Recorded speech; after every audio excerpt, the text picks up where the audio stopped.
de Rabbi Moshe Cordovero, de Arizal, de Zohar, de muchísimos libros, pero él los puso de una forma bastante tangible, bastante accesible para la gente, y por eso fue muy atacado, porque estos son secretos de la Torah que nunca estuvieron disponibles.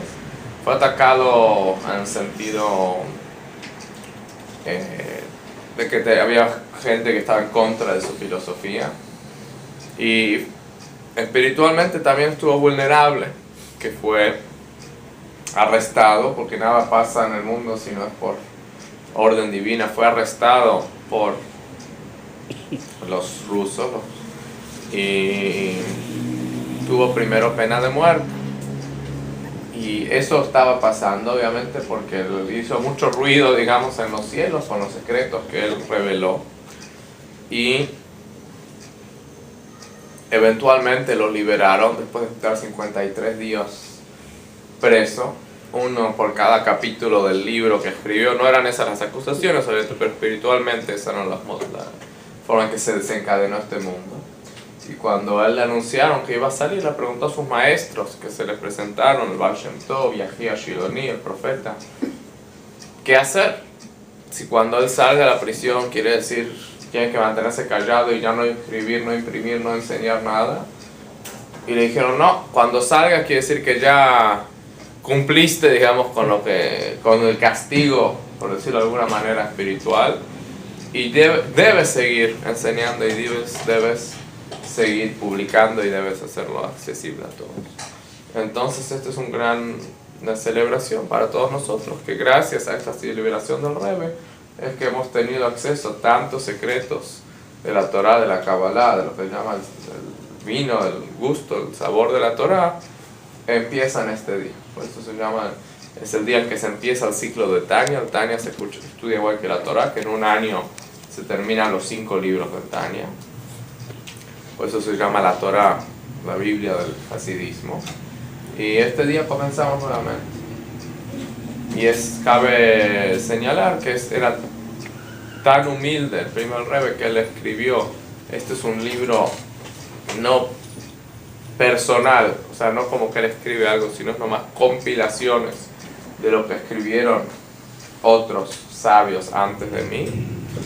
Y pese a que él era un gran sabio y no lo necesitaba, pero pidió varias askamot, quiere decir aprobaciones o recomendaciones de otros rabinos contemporáneos, que todos estuvieron humildes, con mucha humildad, aceptaron hacerlo, y también eso se empieza a leer en estos días, porque es una lección para todos nosotros, que no importa cuánto sepamos o qué nivel tengamos, siempre hay que mantener la gran humildad. ¿Hace aproximadamente cuántos años? 200, buena pregunta, 220 años más o menos, aproximadamente, sí. Tendría que saber la fecha, pero no soy muy bueno yo con fechas, la verdad.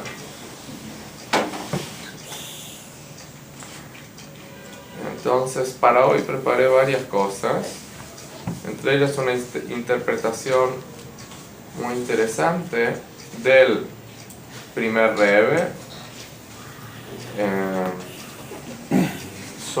estamos hablando nosotros, estamos estudiando el Cantar de los Cantares, que es, voy a silenciar,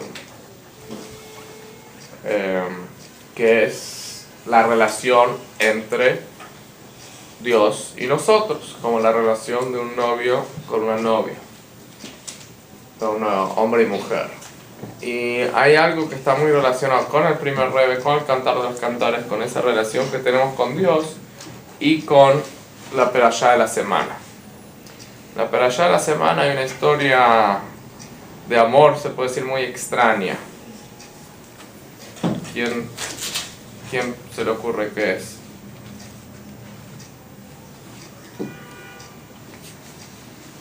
El embarazo de Yehudá con Tamara. La historia de Tamar es una historia muy extraña, porque Yehudá tenía 3 hijos, y el mayor, se casa con una hermosa mujer que era Tamar, pero no quiere tener hijos con ella. Hay muchas explicaciones de por qué. La simple es que que no quería que pierda su esbelta figura. Entonces, cuando tenía relaciones con ella, no dejaba su simiente dentro de ella para que no pueda quedar embarazada. ¿Qué hizo Dios? Lo mató. Porque, como explicamos en una ocasión, el desperdiciar la simiente es peor que, en muchos casos, que mantener una relación prohibida. ¿Por qué? Porque uno se está uniendo, o sea, siempre hay un recipiente. Toda energía, toda causa tiene un efecto, toda acción tiene una reacción. Entonces, cuando una persona está manteniendo una relación, aunque sea con una mujer prohibida, está siendo recibido esa energía de una forma negativa, pero limitada. Bueno, a veces que es muy tremendo, como cuando en un caso de que se crea un mamzer, ¿no? Una relación sexual que tiene castigo de muerte, entonces el hijo es un bastardo. Eso es algo muy muy tremendo, pero espiritualmente también es muy negativo cuando la persona desperdicia su simiente, no hay una mujer que la recibe, lo está recibiendo la impureza. Entonces, como que una persona está uniéndose, haciendo una relación sexual con la impureza, y es algo muy muy difícil, muy malo, o sea, energéticamente, espiritualmente.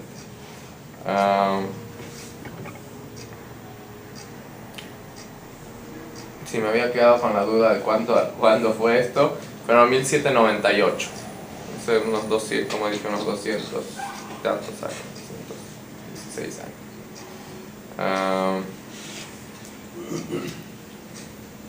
Entonces Dios mató a él. Y ahí entra lo que se llama la ley del levirato, que es un tema muy complejo, muy difícil de entender, pero cuando muere un hombre sin dejar descendencia, automáticamente queda la viuda comprometida con el familiar más cercano, pero comprometida de una forma muy fuerte, como vamos a ver pronto. Entonces viuda dice, bueno, el hermano, el pariente más cercano es Onán, que se case con Onán. Y Onán sigue el mal camino de su hermano, hace lo mismo, y de ahí viene la palabra onanismo en español, que es sinónimo de masturbación, que es desperdiciar la simiente, y también lo mata Dios a él. Entonces Judá se asusta y dice, wow, esta mujer es peligrosa. Entonces piensa que tenía otro hijo, pero el hijo igual Sheila era muy jovencito. Entonces le dice, espérate, pero Sheila crece y no se lo da, no deja que se casen. Entonces Tamar no sabe qué hacer. Y es interesante que la Torá es uno de los pocos libros, yo creo, que describen a nuestros patriarcas, a nuestros comienzos, con todas las cosas buenas que hicieron y todas las cosas menos buenas que hicieron. Tamar se disfraza de prostituta y logra mantener relaciones con Judá y queda embarazada. Se entera, Judá le avisan, tu nuera está embarazada. Y esa ella estaba, como dijimos, comprometida a casarse con alguien de la familia. Y en la ley judía, adulterio es no desde el matrimonio, sino desde el compromiso. Porque el matrimonio tiene dos partes, Irusin y Kiddushin. La primera parte, hoy en día lo hacemos todos juntos, en la Jupá, precisamente para evitar este problema. Pero antiguamente se hacía primero el compromiso y como un año después se hacía el casamiento. Pero era exactamente igual adulterio de compromiso que de casamiento, porque la única diferencia cuando se hace un compromiso, la mujer queda prohibida para todos, toda la humanidad, y con el casamiento la mujer queda permitida exclusivamente para su esposo. Pero es exactamente lo mismo adulterio de un compromiso y de un matrimonio, según la Torah.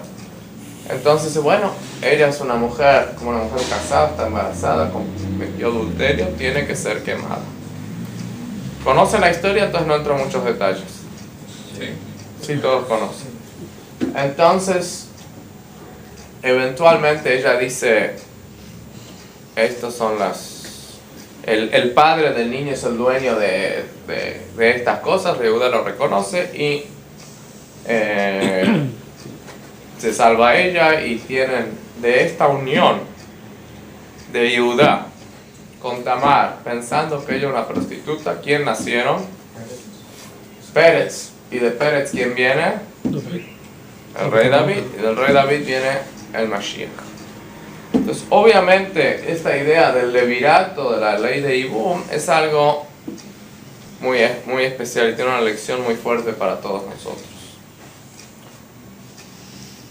Hay un versículo en Amós que parece muy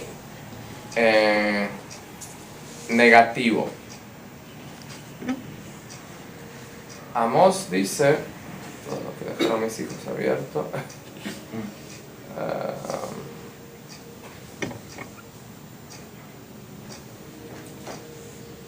La Virgen de Israel ha caído, ya no puede levantarse. Eso es lo que me acuerdo más o menos. Quiero ver si es exactamente. Sí, ya el Alter Rebbe, que es el que se firmó por Rabbi Shimon Zalman de Liadi, dice, ¿qué es esto? Ya no puede levantarse. Él dice así, que ahora en lo profundo del abismo en que ella cayó, ha llegado a las más grandes alturas. ¿Qué quiere decir? Que ya no tiene necesidad de levantarse, porque ahí donde está a un nivel sumamente elevado. Entonces, hay que entender cómo es que de ser algo aparentemente tan negativo, él lo interpreta como ser algo tan positivo. Y lo conecta precisamente con esta idea del levirato. O sea, cuando una persona muere sin dejar hijos, acaba su vida, no hay continuidad, no hay. Ahora, cuando su esposa, su viuda y su hermano tienen un hijo, dice Nachmanides que es una de las leyes más esotéricas, más místicas de la Torá, pero ellos logran traer al alma del fallecido nuevamente al mundo, y por eso se le da el nombre del fallecido. Entonces, ¿qué quiere decir? Que es una unión sumamente pura, sumamente elevada. Y entre paréntesis, por eso hoy en día es que no se puede cumplir con la mitzvah del levirato, porque para hacerlo la gente tenía que estar a un nivel muy muy espiritual y muy muy puro, y querer hacerlo por la mitzvah nada más. Y hoy en día, por el cambio de la gente, es muy posible que quieran unirse la viuda con el hermano, no más para cumplir la mitzvah, sino también por un deseo carnal. Y ahí ya no se logra ese nivel tan espiritual. Entonces lo que se hace hoy en día es otra ceremonia, que es una especie de divorcio, que se llama Halitza, que se quita el zapato y ella escupe en él, y es algo sumamente extraño que se llega a hacer algo así, no es algo muy común. Pero de ahí sale también el horror de que mucha gente piensa que el divorcio en el judaísmo es una ceremonia muy fea, muy difícil, ¿no? El divorcio es algo sumamente simple, sumamente respetuoso, sumamente normal, digamos, y honorable.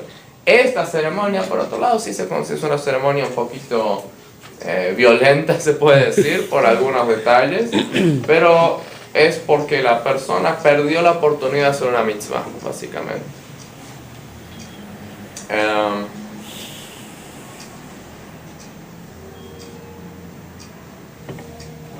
Entonces, volviendo a nuestro tema, cuando un hermano y la viuda quieren traer al alma al mundo, ¿qué es lo que significa? Significa en lo que es nuestra vida normal, porque todas las mitzvot tienen que tener una enseñanza para nosotros en nuestra vida cotidiana. Entonces, ¿qué podemos aprender nosotros de esto? Si es una mitzvah sumamente irregular y que hoy en día ni se puede cumplir.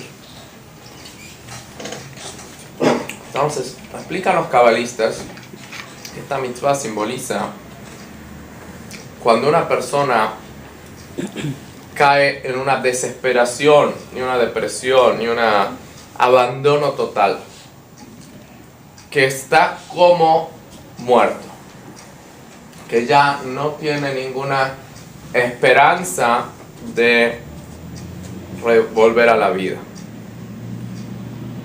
Y pasa gente que llega a esos niveles. Ahora vengo, por ejemplo, puede ser un poquito tarde, voy a los miércoles a una clínica de adicciones en Playa de Tijuana. Y por lo general, la mayoría de la gente que termina en esos lugares de rehabilitación, ¿por qué llegan ahí? Porque cayeron a lo más bajo.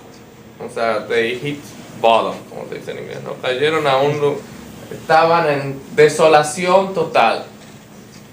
Y lo que mucha gente no entiende es que a veces uno trata de ayudar a ellos para que no caigan tan bajo, y el adicto no, es lo peor que uno puede hacer, tiene que dejar que caigan hasta abajo. Y uno dice, bueno, si caen hasta abajo y se mueren, digamos, ya emocionalmente ya no pueden expresar amor, ya no pueden expresar temor, ya no pueden, ninguna de las 7 emociones pueden manifestarlas, que es la historia de este hombre que se muere, que ya no. Entonces uno dice, bueno, ¿qué sigue después?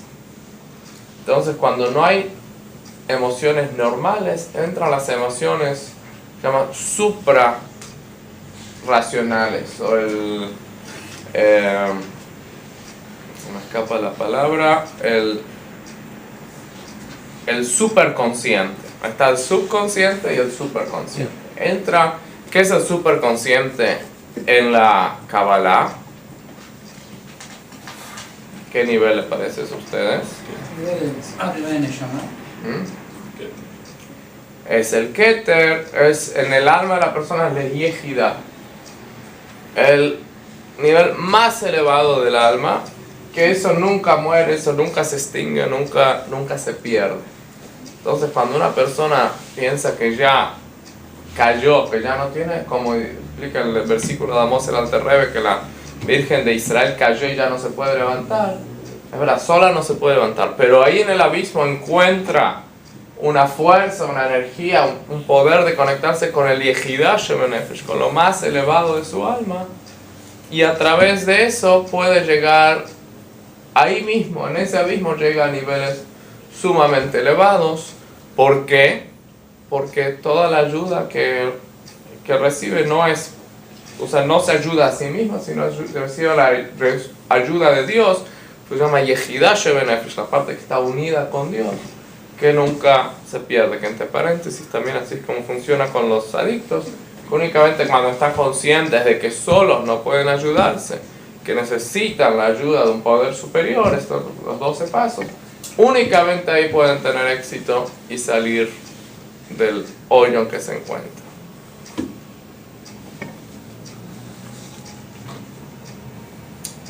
¿Y hay alguna pregunta hasta ahora? ¿Todo claro?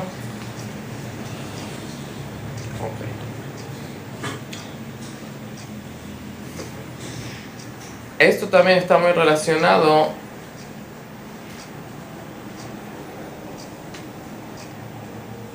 con la forma en que hoy en día la gente se está relacionando con Dios. Hoy en día estamos en este nivel históricamente. ¿Qué quiere decir? Históricamente los judíos nunca fuimos indiferentes a Dios. No existían judíos indiferentes. O había judíos con mucho amor a Dios, judíos muy religiosos. Y los que no eran religiosos, ¿qué eran? ¿Quién sabe?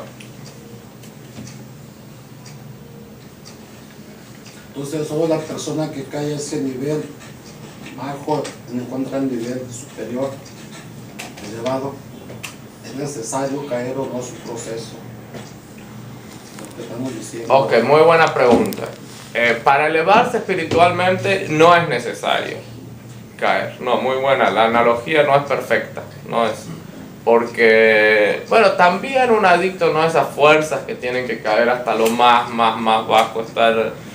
por lo general así se dan las cosas, pero porque hoy vi una de las personas que vi, precisamente no bajó, no cayó a lo más bajo, pero una persona inteligente que se dio cuenta que si seguía así iba a caer, pero es un poco la excepción de la regla. Por lo general la gente no acepta la ayuda hasta que no llega a haber perdido todo, la familia, el trabajo, el dinero y ya está, digamos, en la calle. Ahí es cuando se da cuenta. Se aprecia más al caer, entonces. Sí. Se aprecia más.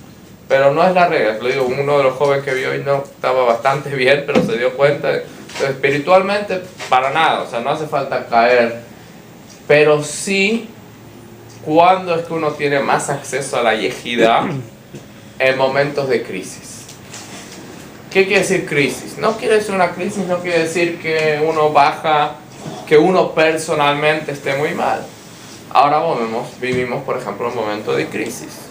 El judaísmo mundialmente está bajo ataque, ¿no? Con el ejemplo que pasó ayer es un ejemplo de tantas otras cosas que está pasando en Israel, el mundo cómo está atacando a Israel y a los judíos, o sea. Entonces, en momentos hay un ejemplo que dicen los cabalistas, que cuando hay una guerra, el presupuesto de defensa del país se vuelve ilimitado. Cuando un país está siendo atacado, no como una guerra, digamos, de Afganistán, que estamos guerreando desde miles de kilómetros, sino cuando alguien nos ataca a nuestro país. ¿Por qué se vuelve el presupuesto de defensa ilimitado? Porque si se pierde la guerra y conquistan el país de uno, se pierde todo. Entonces vale la pena arriesgar todo lo que uno tiene para salvar lo que es de uno. Entonces espiritualmente es lo mismo.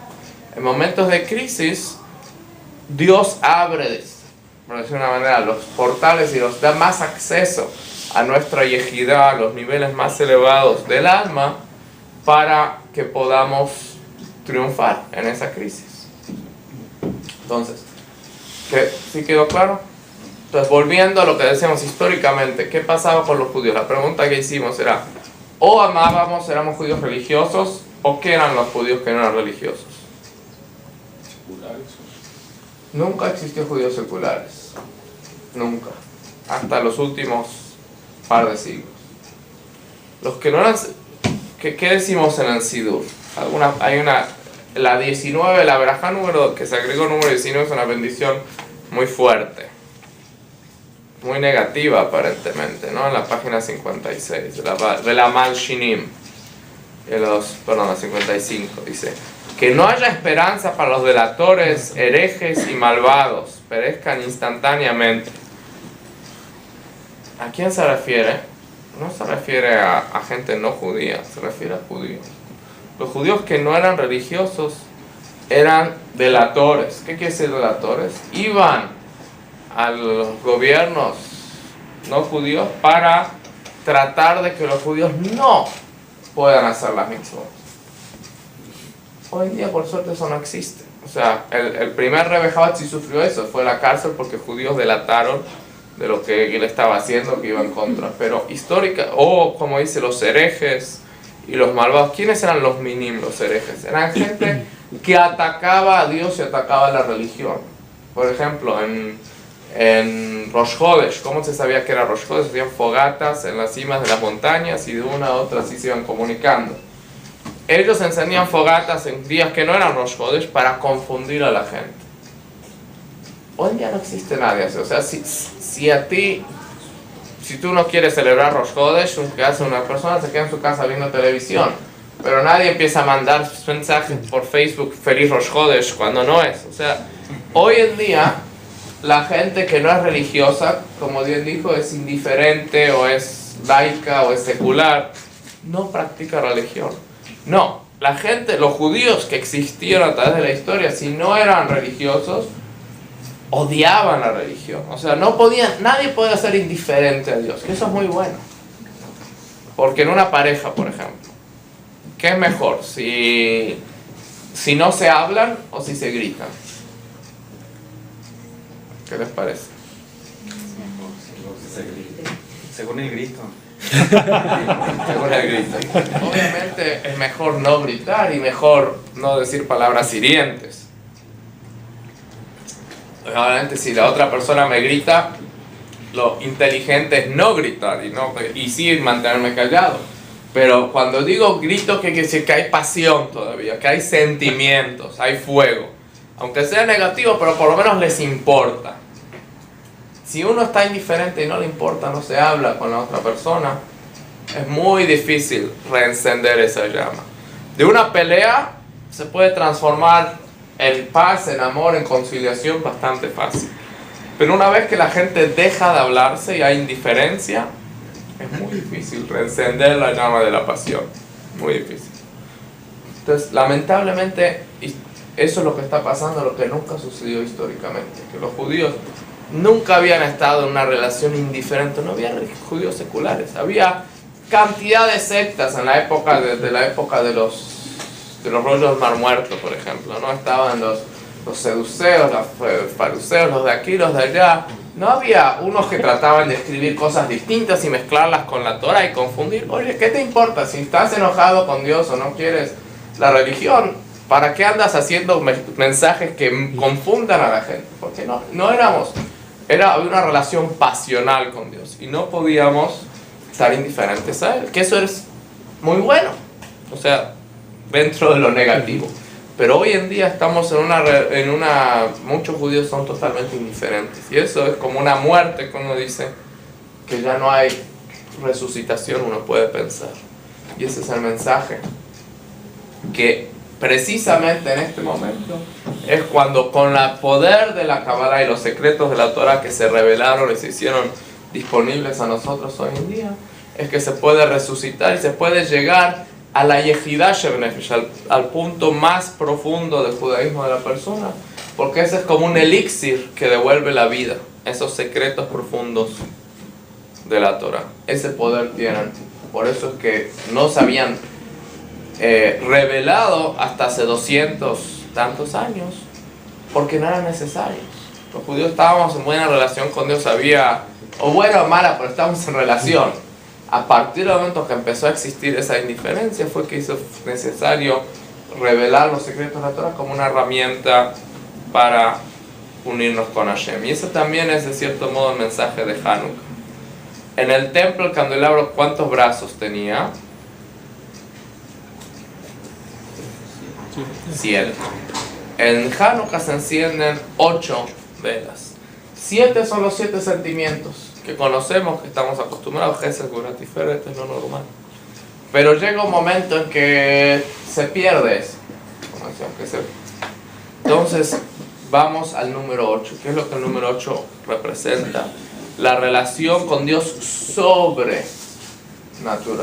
Que pasa que todo lo tradicional o los sentimientos que estamos acostumbrados. Y el 18 es lo que hablamos antes, el superconsciente, lo que está por encima, o el Keter también, que está por encima de lo que es estructurado, organizado, normal, del Seder Ishtalshelut, de la pena normal. Esto es algo supernatural, una relación con Dios muy profunda, que de ahí se saca ahí sacaron los Hashmonaim, como dijimos, el poder para hacer milagros, como un grupito de gente que no eran guerreros pudieron contra ejército más poderoso de la tierra en ese momento, precisamente porque les dio Dios en ese momento el poder de la Yehidah Shebenefesh, el poder de lograr los milagros, de conectarse con lo supernatural. Y como ellos no habían caído, obviamente era gente muy religiosa, no habían pedido ni su amor a Dios, pero espiritualmente, el momento de crisis, como era de Hanukkah, que se atacaba tan fuerte al judaísmo, es cuando se puede transformar y llegar a conectarse con lo más profundo del alma de la persona, y nos puede iluminar, así como las velas de Hanukkah, los momentos más oscuros de la historia, momentos más de desesperación, nos ilumina y nos guía y nos eleva por sobre cualquier crisis o por cualquier enemigo que haya en contra del judaísmo. ¿Alguna pregunta? Todos tenemos ese como sentimiento o poder.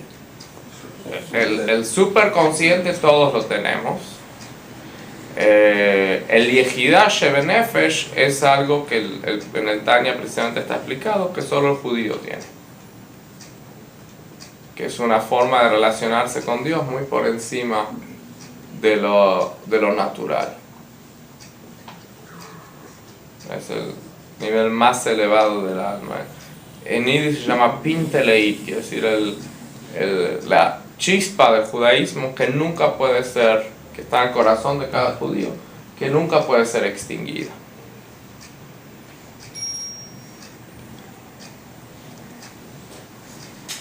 Pero toda persona al momento de crisis puede recibir de Dios, así como dijimos, fuerzas sobrenaturales. Y lo vemos también inclusive físicamente, ¿no? Con madres que su hijo está abajo de un carro, que levantan un carro para sacar a su hijo. ¿De dónde sacó fuerza la señora? Ese poder, si físicamente existe, emocionalmente, espiritualmente, mucho más que existe. No más que uno tiene que tomar la fuerza para accederlo.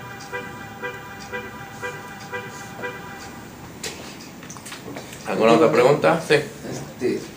Cuando Dios endureció el corazón del faraón, le quedaba ese octavo sentimiento.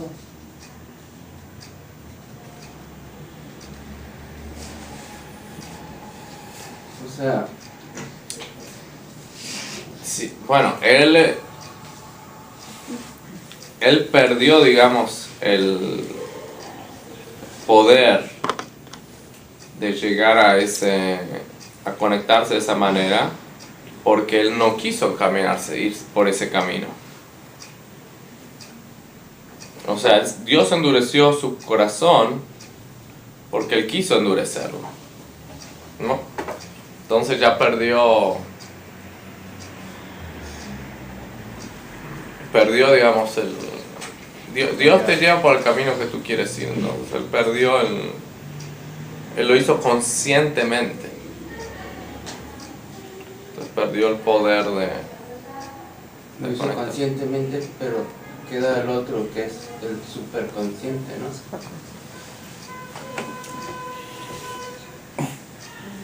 Bueno, vamos a explicar un poquito. Cuando la persona pierde su amor a Dios, su respeto, etc., no es porque lo hace conscientemente, por lo general.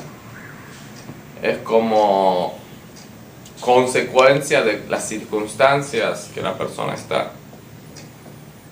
Si una persona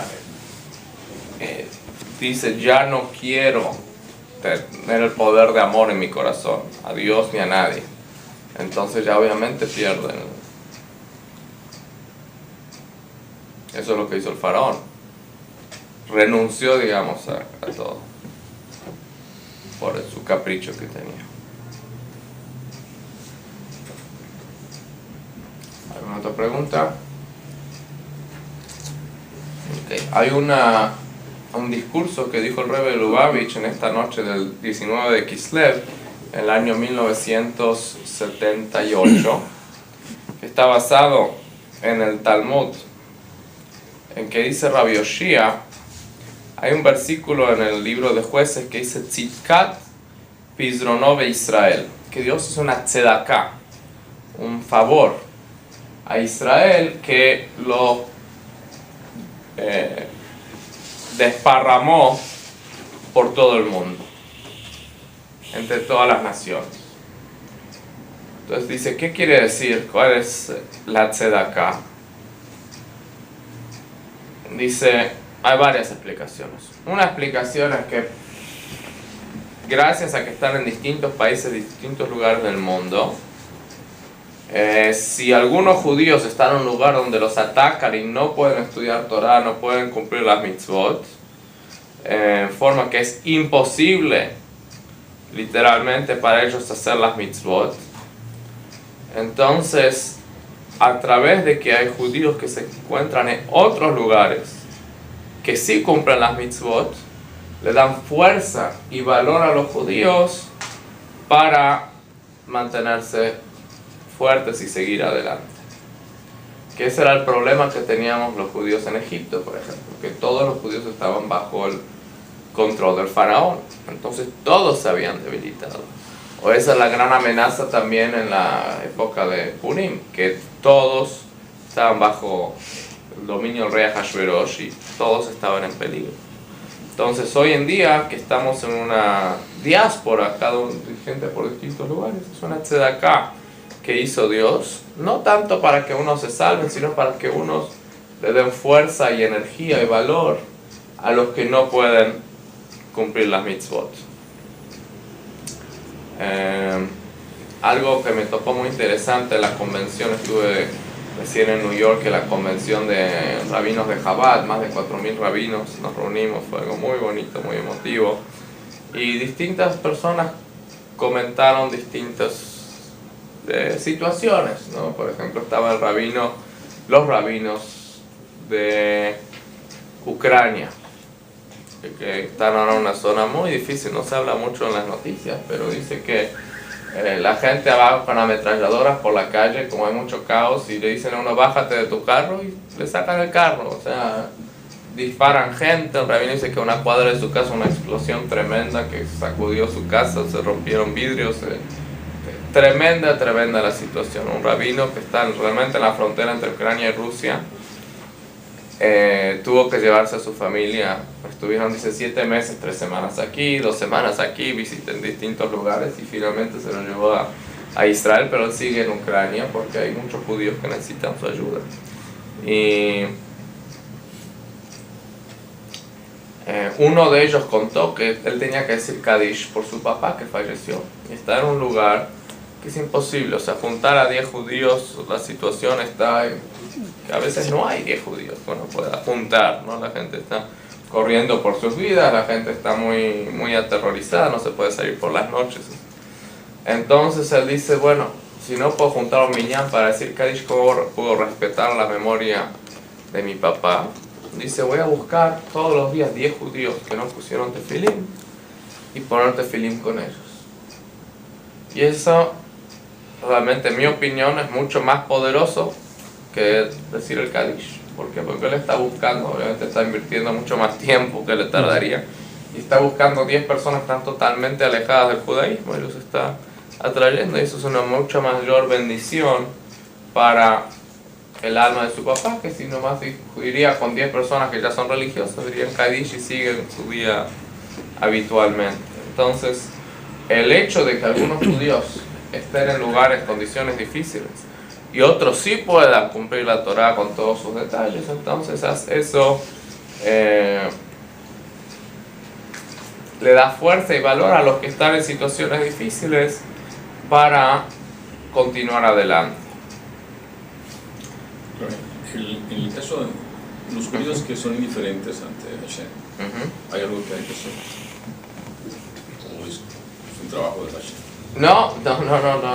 Si nosotros estamos conscientes que es un judío indiferente, tenemos que tratar de despertarnos. Y ese es el poder que tenemos hoy en día del Hasidut y la Kabbalah. Eso puede hacer que hasta el judío más insensible o indiferente le puede interesar y le puede despertar. Una de las personas también que conocí en la convención, un señor que creció en una familia sumamente ortodoxa, pero una cultura muy opresiva, muy castigadora, mucha geburá. Y él apenas tuvo edad del adolescente, pudo escaparse de la casa y dejar y olvidarse toda la religión, lo dejó absolutamente. Y terminó en el norte de California, en una de esas comunidades sumamente liberales y hippies y todo. Y de alguna manera entró a un centro de Chabad y vio cómo practicaban religión de una forma que nada que ver con la forma opresiva de su niñez, y cómo lo recibieron y lo...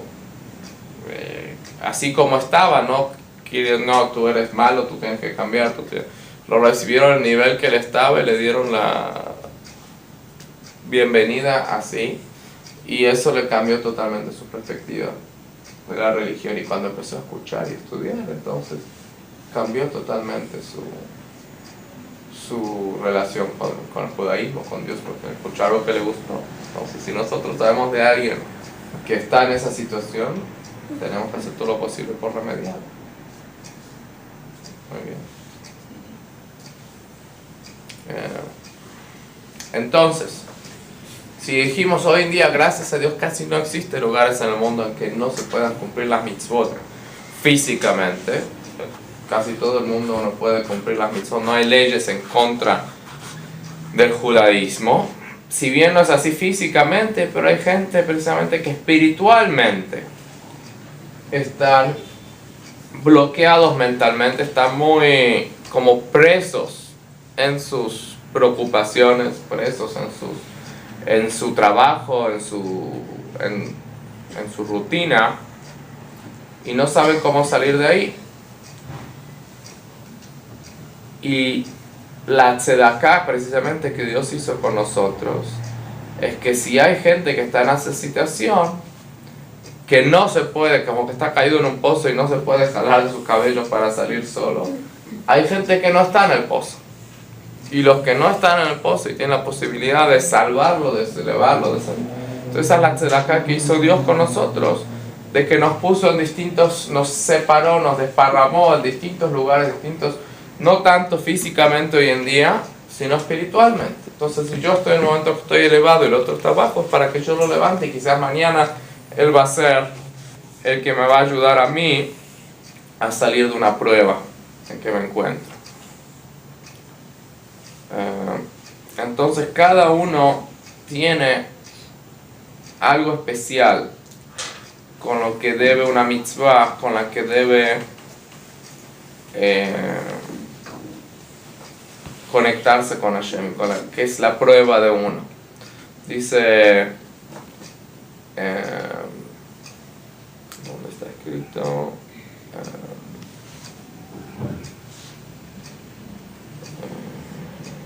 En el Talmud dice que uno debe analizar qué es lo que el padre de uno más se cuidaba, qué era la mitzvah con la que él más se cuidaba. Uno debe también cuidarse de esto, porque lo posible es que sea el Yetzer Hara o la prueba que nosotros tenemos y que tenemos que sobrepasar. Entonces, cuando una persona se dedica a eso, tiene fuerzas para rescatar a los que son como presos, que los que están en una situación de opresión espiritual, que no saben cómo liberarse. Y por eso es que Dios nos puso en distintos niveles, para que podamos ayudarnos mutuamente.